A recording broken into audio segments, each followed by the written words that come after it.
taxes. There's no excuse. You've been loosed. This is From Destruction to Dignity with Janice Pons. Each week, Janice shares her wisdom to enlighten, educate, and advance the culture in America today. Janice Pons is a mother, author, and free thinker, and your host for our podcast this evening. Now let's join your host, Janice Pons.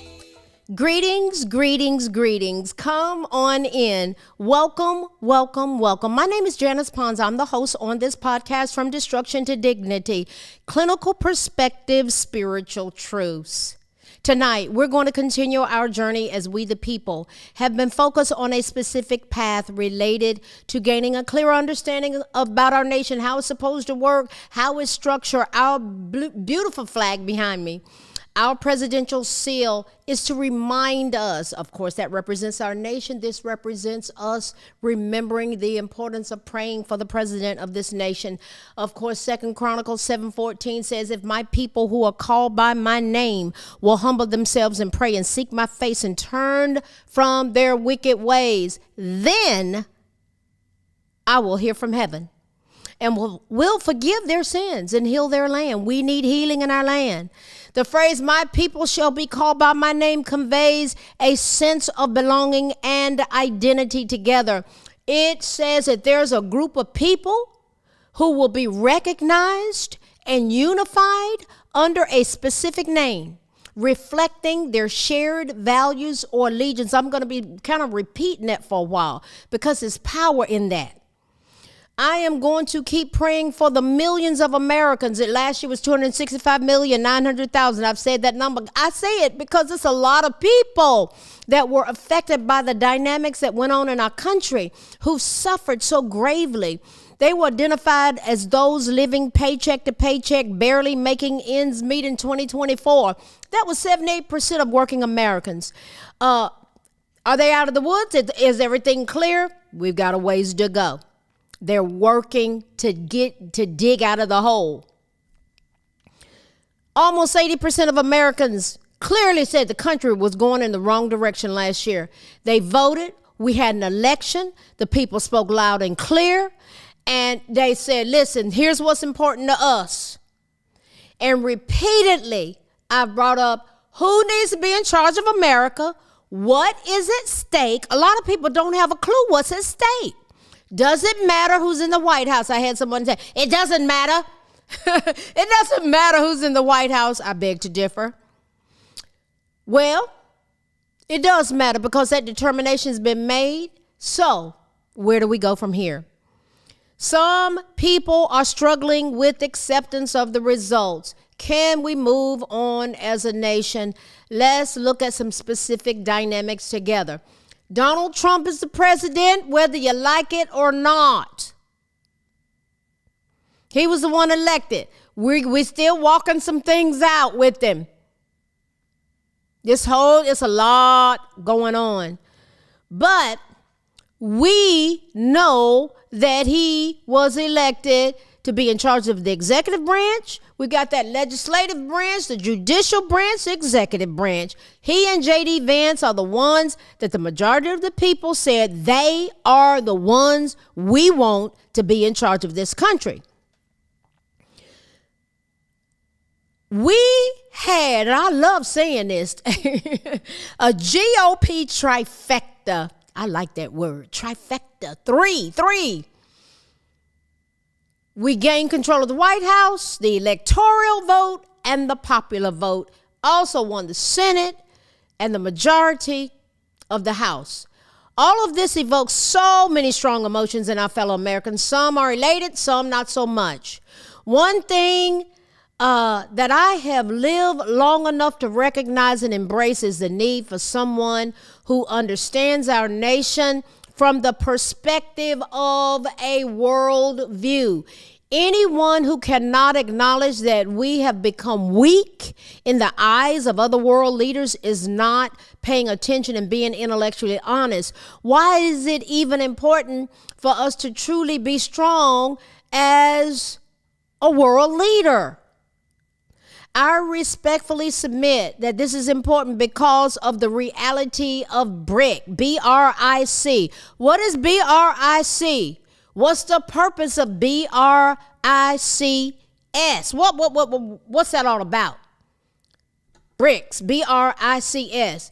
It's an acronym for the powerful grouping of the world's leading emerging market economies, namely Brazil, Russia, India, China, and South Africa. Guys, we got to pay attention to this kind of stuff. We need somebody in leadership that really is fighting for our best interests about all this. The BRICS mechanism aims to promote peace, they say. Listen, peace, security, development, and cooperation. Cooperation with what? Let's look at that. Have you heard about the expanding influence of BRICS and its potential to overtake the U.S. and the dollar? Led by powerful nations like Russia and China, BRICS envisions a new global order. This is important. And the implications are not just on a geopolitical scale, but could directly impact us, me, you. If it impacts you, do you need to know about it? Do we need to at least have a general working knowledge about it? Originally composed of Brazil, Russia, India, China, and South Africa, BRICS, B-R-I-C-S, that acronym, has doubled in size with new members. Listen to the new members: Egypt, Ethiopia, Iran, Saudi Arabia, and the United Arab Emirates, comprising nearly half of the world's population and 30% of the global economy. 30 more countries are lining up to join in. Do you think that we need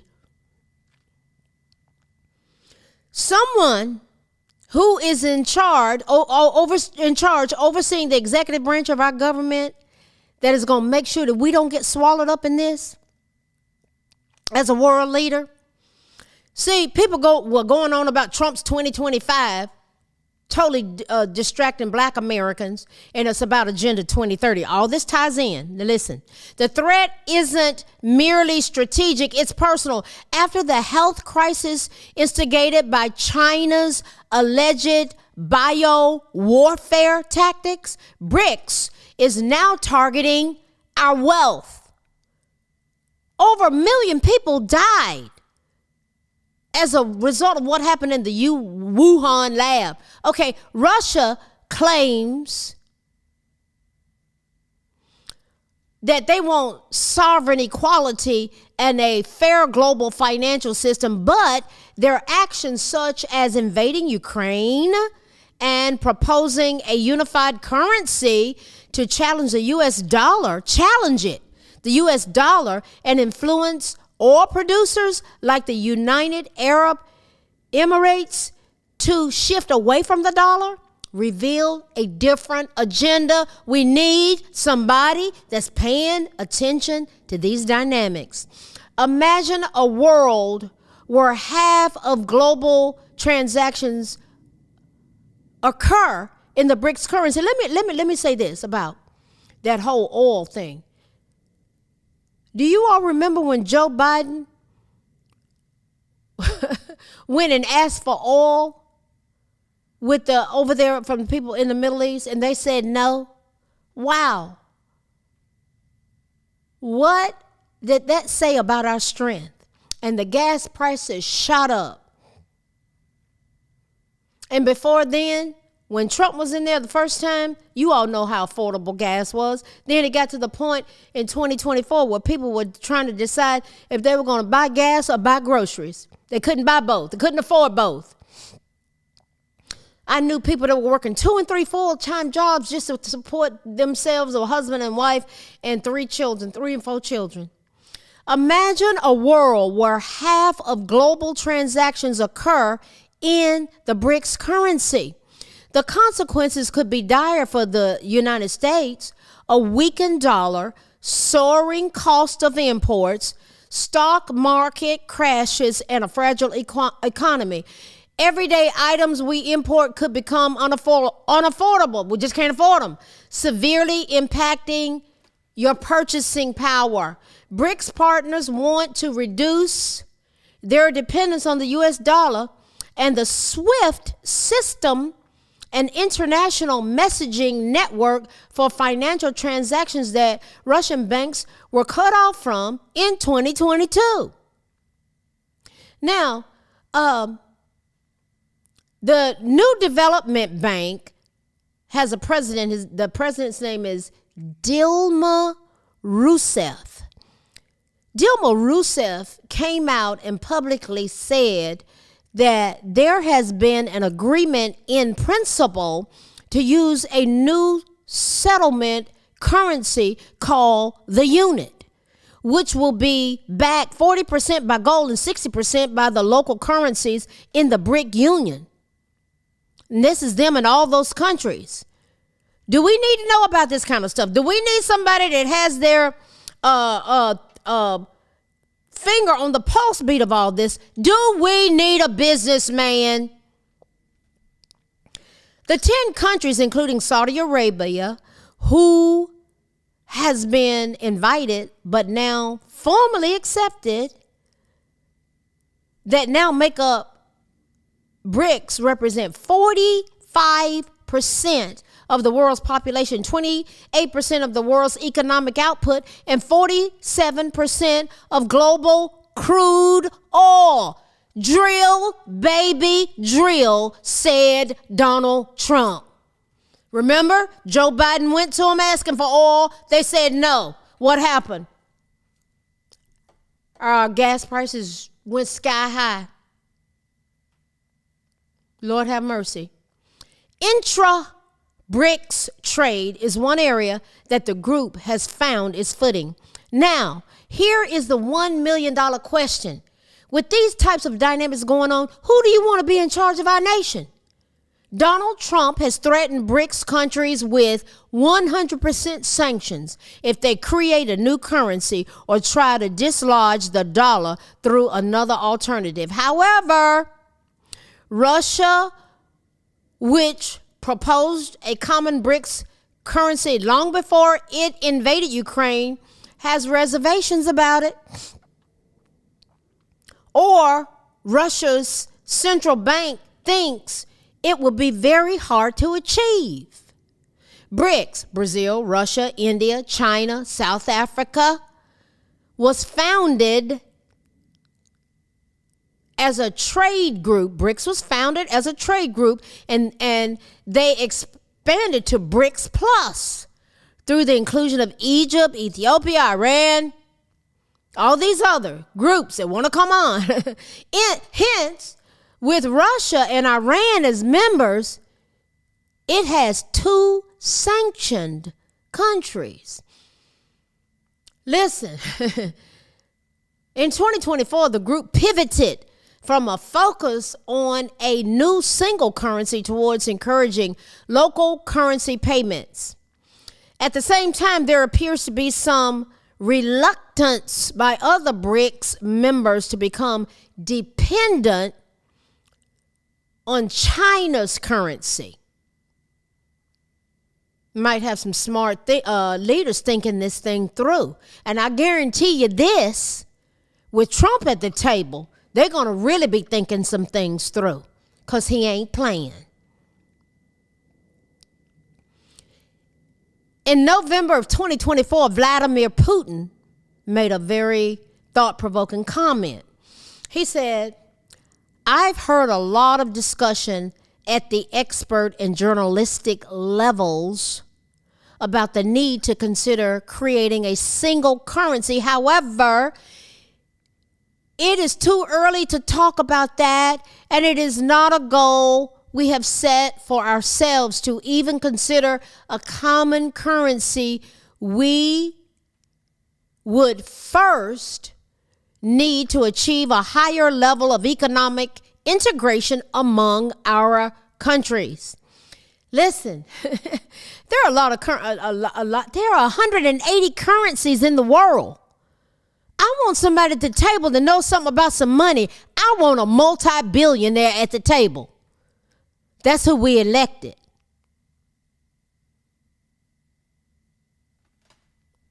That means there are more than 16,000 currency pairs, most of which have horrible exchange rates. The foreign exchange market is like any other. The deeper the market, the narrower the spread between the buy and sell prices, and the better the FX rate. The FX rate is the foreign exchange.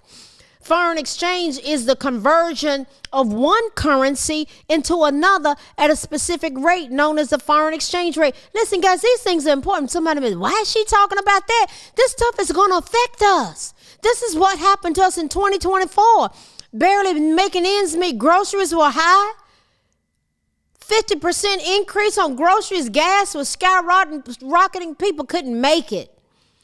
Hence, pretty much all currencies have their best FX rates against the US dollar. If you want to exchange Indian rupees with Hong Kong dollars, you're probably best off trading rupees with US dollars and US dollars for Hong Kong dollars. Now, this is what Trump had to say. Putin said what he said. Everybody got something to say. But this is what Trump said. We require, I love this man, because he ain't playing. Trump's not playing. He said, we require a commitment from these countries that they will neither create a new BRICS currency nor back any other currency to replace the mighty US dollar, or they will face 100% tariffs and should expect to say goodbye to selling into the wonderful U.S. economy. And this is what he said, they can go find another sucker. There is no chance that the BRICS will replace the U.S. dollar in international trade, and any country that tries to wave goodbye to America, I want him at the table. After Trump won the election, Putin made quite a few comments about the dollar. As for us in Russia, we are not abandoning the dollar, he said, nor did we ever intend to. Why? Trump was at the table. We have simply been denied the use of the dollar as a payment method. He continued, it seemed to me that the dollar is like a sacred cow, something that should never be disturbed. But no, they have taken it into their own hands and essentially cut off its horns, stopped taking care of it, and instead are exploiting it recklessly. What is this? He asked. Yet, it is their own doing. Payments in dollars have not declined drastically around the world just yet, nor has its role as a means of accumulation been significantly reduced. But there are those that want us bowing at the altar of the United Nations. That ties in with Agenda 2030. A lot of their things sound good, but our Constitution will mean nothing if they have their way.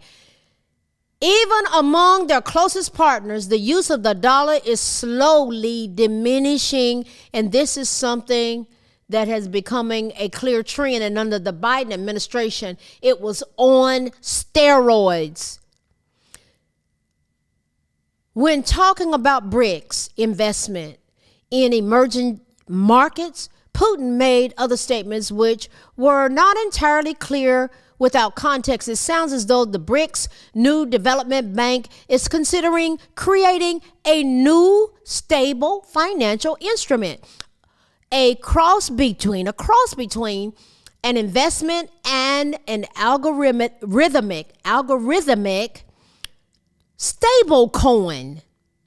We can make these digital tools almost inflation free, because in case of an oversupply, we can withdraw some of them, and if there is a shortage, we can issue more and regulate them with the help of oversight on the part of central banks and the BRICS New Development Bank, said Putin. Listen, I'm going to say this right now. You all better wake up and start learning about investments and learn. I don't know a lot about financial matters, but I can tell you right now, I'm learning. Moreover, I'm so grateful to have a leader who will not throw us under the bus and has knowledge as a business leader to consider what is the best thing for the nation and not submit us to the control of the United Nations. I'm going to say this. I've been saying this for at least 3 years. If Trump had his way, we'd all be millionaires. And I'm getting ready to say this. There is going to be a transfer of wealth. Are you going to be a part of it? When we had the 9,000 opportunity zones under Trump, there were opportunities that people had with businesses in rural and urban communities where that was a part of funds being shifted, tax breaks being shifted. There are a lot of dynamics, but I'm telling you what, that man knows things that we need him at the table swinging for us, fighting for us. And there are a lot of dynamics going on, a lot of cryptocurrency. And I don't know anything about those types of things, but I'm going to learn. Because I want to know, and I don't want to miss the first train going out. I don't want to miss it, and I'm not going to miss it. And I really believe in my heart of hearts is there's going to be a transfer of wealth. So we need to be knowledgeable. So, having said all this, it was kind of technical, but this caught my attention because it's going to affect us. So from a clinical perspective, we're looking at the nation. We've just kind of examined the nation and financial dynamics. Yeah. So from a clinical perspective, this brings us to considering why competent leadership is even important. I mean, does it even matter what a leader knows? Can't they just get it as they move along? They'll get it. They can put an earpiece in their ear and somebody can give them a feedback. Look, I'm telling you, this is why Kamala Harris lost. She showed no competence in so many areas. She couldn't even answer basic questions. Donald Trump, she said in one interview, I think it was with Anderson Cooper, she said Donald Trump's name 26 times. Does competent leadership give us a sense of security as human beings? Why does it even matter? Competent leadership is valuable because it can significantly improve team performance, foster a positive work culture, boost employee engagement, drive innovation, achieve organizational goals more effectively, and create a sense of trust and direction within a team, ultimately leading to increased productivity and success. I have used these dynamics that I have just specified here as a director over teams, and let me tell you, it works. What are the key aspects of competent leadership that contribute to its value? All right, let's look at this together. What would be the role of motivation and inspiration? Effective leaders can motivate their team members by setting what? Clear goals. Where are we going? Providing support and recognizing achievements leading to increased morale and commitment. When Trump did that interview with Joe Rogan, when he did that interview with that young lady, what was her last name? The lady on Face the Nation. It was stellar. Go back and look at Trump's. The last time I looked at it, had been looked at 3 million views, and that was within 5 days. I think the Rogan one was looked at 30 million times. Listen, go look at those things. Powerful. This is why he won. Decision-making skills. We're talking about competence in leadership. The clinical perspective, these things affect the emotion. These things affect how people think. These things affect how secure we feel. Decision-making skills. Competent leaders can make sound decisions based on analysis, considering different perspectives, and adapting to changing situations. What else do competent leaders have? Communication skills. Their communication skills give people confidence and they feel safe. Why? Because there's clear and open communication that's crucial for conveying expectations, providing feedback, and fostering collaboration within a team. I want a team and leadership that can communicate. I've seen what happens when it's not there. Emotional intelligence from competent leaders. Understanding and managing one's own emotions as well as the emotions of others allows leaders to build strong relationships and navigate complex situations. Let me say this. This go round, I have to give him a shout out. Donald Trump's emotional presentation is different. And I could really see it in that interview with Joe Rogan. It's worth you going to see. And in that interview with that, since the election, his full interview that he gave on Face the Nation, stellar. You could see he was very focused. He held to the task, but in such a direct, respectful manner. It was there. The man's different. Yes, he is. What else is important in competent leadership? The ability to adapt to changing circumstances and lead teams through transitions is vital in today's dynamic environments. I believe Donald Trump is a master. Our president-elect is a master of that. He was the one that we said that's who we want in charge. Building teams, team building and collaboration.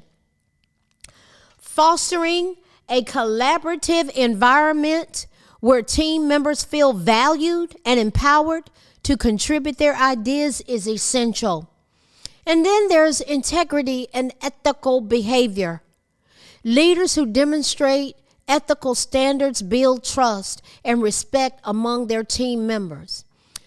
Overall, competent leadership plays a significant role in achieving organizational success by maximizing the potential of individuals and teams, the potential of us as a nation, the potential of us as families, fostering a positive environment and driving innovation and progress.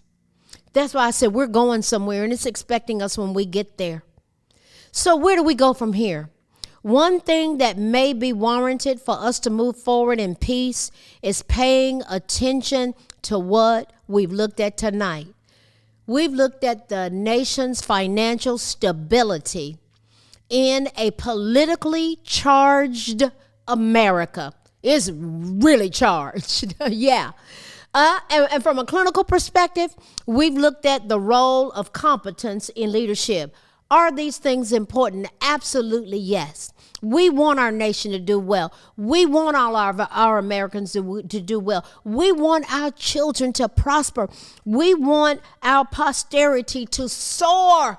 I remember when this nation was number one in the world in our academic rating, and then now in math, we're like 37th. China's number one in every category. That was not the case in the late 60s going into the 70s, in spite of all the turmoil that was going on. We've just been on a wrong track, and it's not too late for us to turn things around. So what have we looked at tonight? Yes, financial stability in a politically charged America. And our clinical perspective, the role of competence in leadership. I believe we are surrounded with competent people, I'm talking to some of them right here tonight. I'm competent. That I know. I don't know everything, but what I know. We are one nation under God. We're indivisible with liberty and justice for all. We're going somewhere, and it's expecting us when we get there. And we're going to take our children with us. We're going to take the nation, the churches, the people, we the people going together, because God is not done with America. You know why? I'm still here. You are still here. We have a great leadership team in this nation, our executive branch. We have a GOP trifecta. The nation spoke loud and clear, and we're going to keep coming back because we're going somewhere. It's expecting us when we get there. Listen, we are going together, you and I, from destruction to dignity. Clinical perspectives, spiritual truths. Keep coming back. I will see you next week. Good night. Thanks for listening to this week's episode of From Destruction to Dignity with Janice Pons. Janice's mission is to provoke thought, bring awareness, and point people towards intervention when needed. As a reminder, this show is not therapy, but for educational purposes only. For more information, check out JanicePons.com or follow her on social media. We are one power, strength is ours, liberty, been set free, education, affirmation, dedication, information, revelation.